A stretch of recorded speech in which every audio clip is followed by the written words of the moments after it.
Oke, assalamualaikum warahmatullahi wabarakatuh. Selamat datang kembali.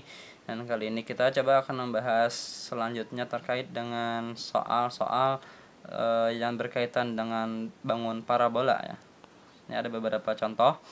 Kita coba ulas sama-sama ya. Yang pertama, contoh: tentukan persamaan parabola dengan titik puncaknya berada pada titik asal, sumbu simetrisnya pada sumbu X, dan melalui titik min 3,6.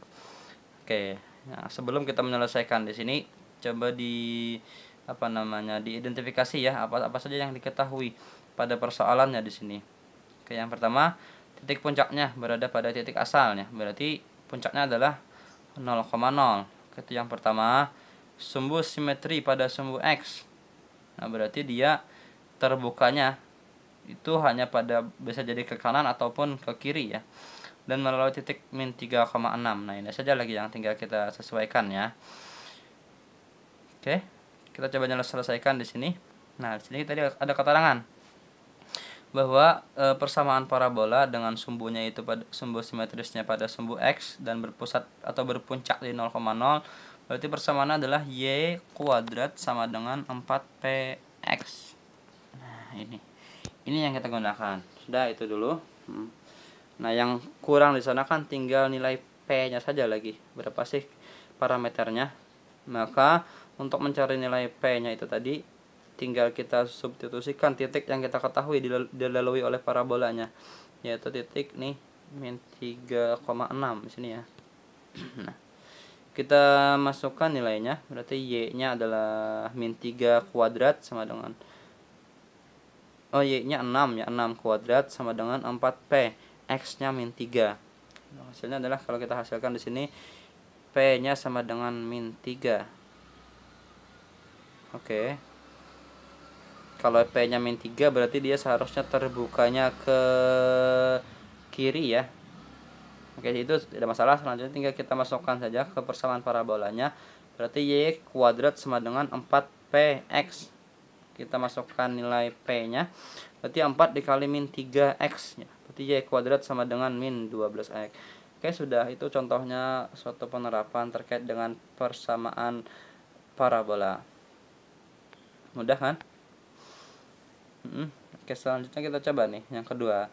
Ini kita balik nih. Tentukan unsur-unsur dari parabola yang sudah kita ketahui persamaannya. Yang pertama ada A, Y kuadrat sama dengan 8X. Sementara yang B, Y kuadrat min 2Y min 4X min 9 sama dengan 0. Oke, nah di sini kita coba lihat unsur-unsur apa saja yang berkesesuaian dengan persamaan tersebut. Yang pertama dulu, yang A, Y kuadrat sama dengan 8X. Berarti di sini persamaannya adalah persamaan yang berpuncaknya di 0,0 ya.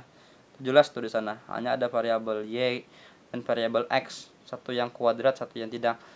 Oke, berarti kalau di sini juga kita bisa identifikasi tambahannya bahwa di sini persamaan atau bangun parabolanya itu terbuka ke kanan atau ke kiri, seperti itu ya, sama tadi seperti contoh 1. Selanjutnya parameter, berarti di sini parameternya 4P itu sama dengan 8, berarti P-nya itu sendiri sama dengan 2. Oke, kita peroleh parameternya sama dengan 2, berarti terbuka ke kanan. Kita ambil lagi titik fokusnya. Fokusnya adalah P,0, berarti 2,0.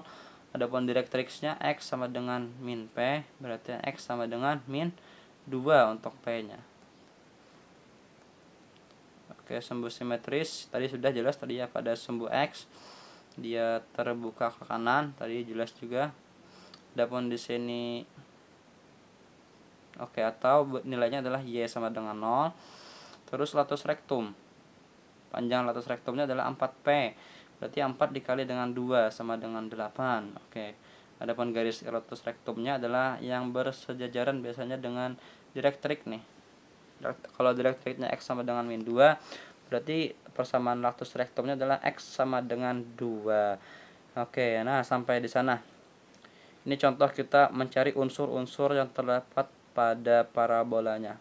Silakan ditambahkan yang lain ya kalau ada ya, sebagai tambahan di sini. Contoh yang kedua, yang B. Nah, boleh jadi memang persamaan yang kita dapatkan itu tidak langsung menjadi persamaan parabola. Ini contohnya untuk yang B di sini. Ini ada semacam persamaan kuadrat seperti itu saja. Kita belum ketahui nih, ini parabola seperti apa. Berarti harus kita sesuaikan dulu. Kita atur supaya nanti bentuknya seperti halnya bentuk persamaan umum parabola. Itu dulu ya.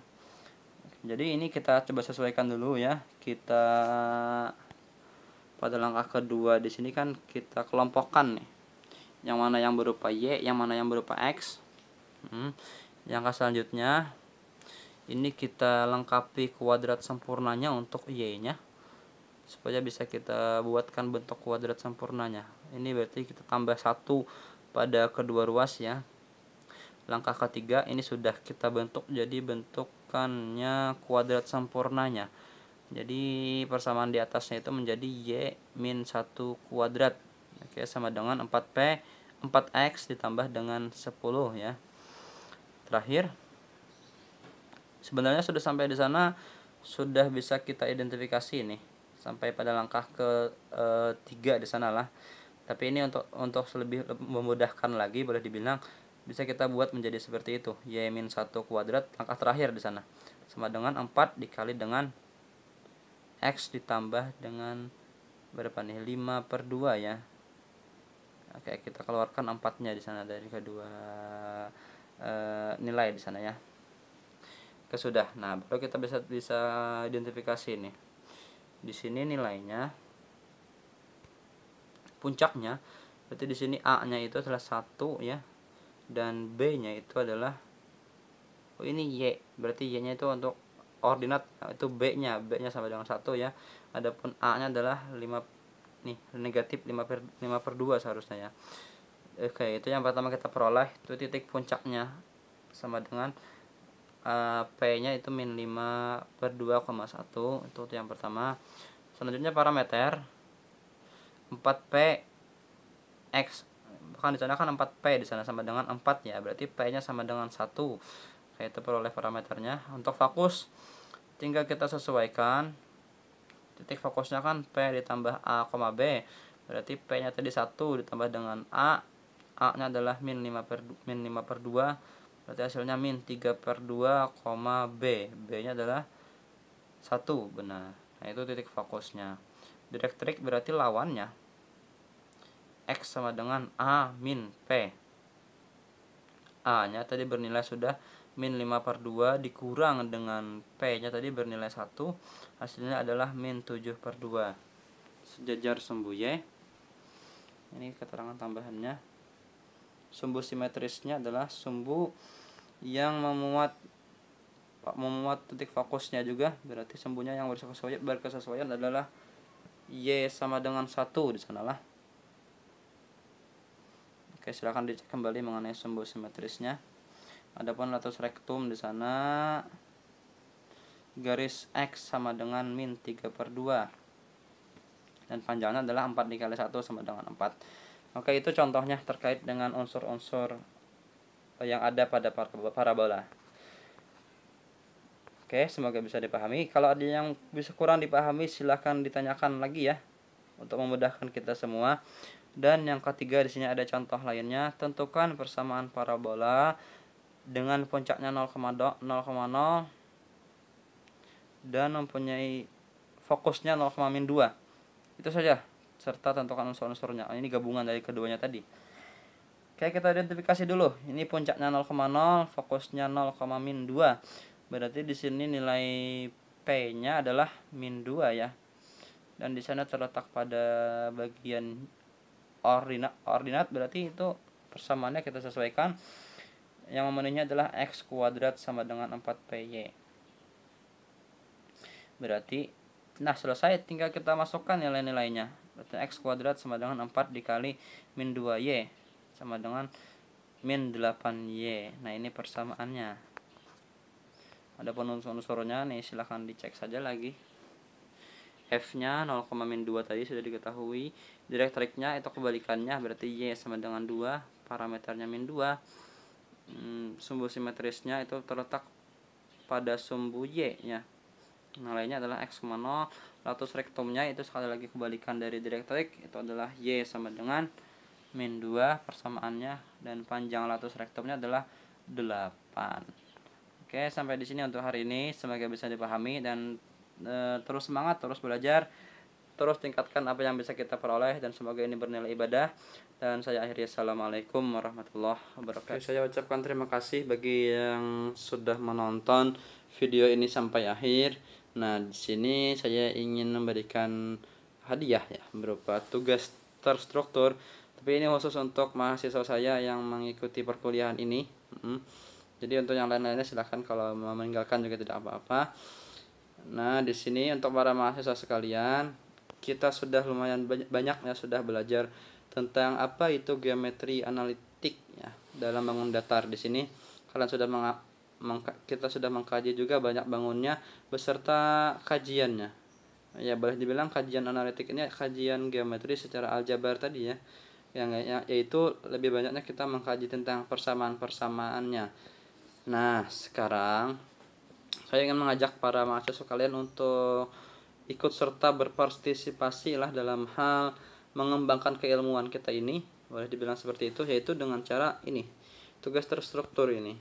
Nah, jadi ini kita sudah pada pertemuan ke-10 ya untuk RPS-nya. Ini yang minggu depan dari pertemuan ke-11. Nah, rencananya ini pada pertemuan-pertemuan selanjutnya yaitu 12 dan seterusnya. Di sini ada 4 materi ya, 4 pertemuan ini dari 12 sampai 15 di sini. Nah, itu saya rancang itu dalam bentuk tugas terstruktur. Jadi saya minta nanti mahasiswa sekalian membuatkan yang namanya uraian materi, diketik tentunya ini. Jadi tidak lagi tulis tangan seperti itu, diketik sebaik mungkin. Usahakan nanti setelah selesai semuanya itu konversikan ke PDF ya kalau bisa. Dan yang kedua, buatkan videonya, video penjelasannya. Nah, 2 hal itu saja. Nah, di sini ada 4 materi, berarti tiap-tiap kelas nanti silakan dibagi menjadi 4 kelompok besarnya di sini yang mengkaji masing-masing di sini. Silakan ya bagi mahasiswa sekalian untuk membaginya. Nah, jadi nanti silakan juga dari tiap-tiap kelompok, berarti nanti ini kalau 4 ini, kalau ada orangnya 24, 6 orang, 6 atau 7 orang nanti per kelompok. Di sana silakan dibagi saja.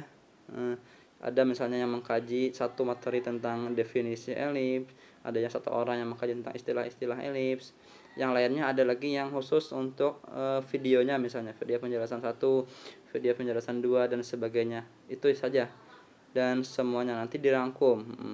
Boleh saja 2 orang misalnya dan sebagainya, itu ya. Nah, itu tugas terstrukturnya atau juga karya yang saya harapkan kalian bisa lakukan di sini. Contohnya seperti halnya yang sudah saya lakukan pada materi-materi sebelumnya itu ya. Jadi ada uraian materi, ada video. Uraian materi sebenarnya sudah juga saya buat nih, ada beberapa. Silakan saja digunakan atau juga gunakan sumber-sumber yang lain, tapi tetap saran saya diketik ulang ya.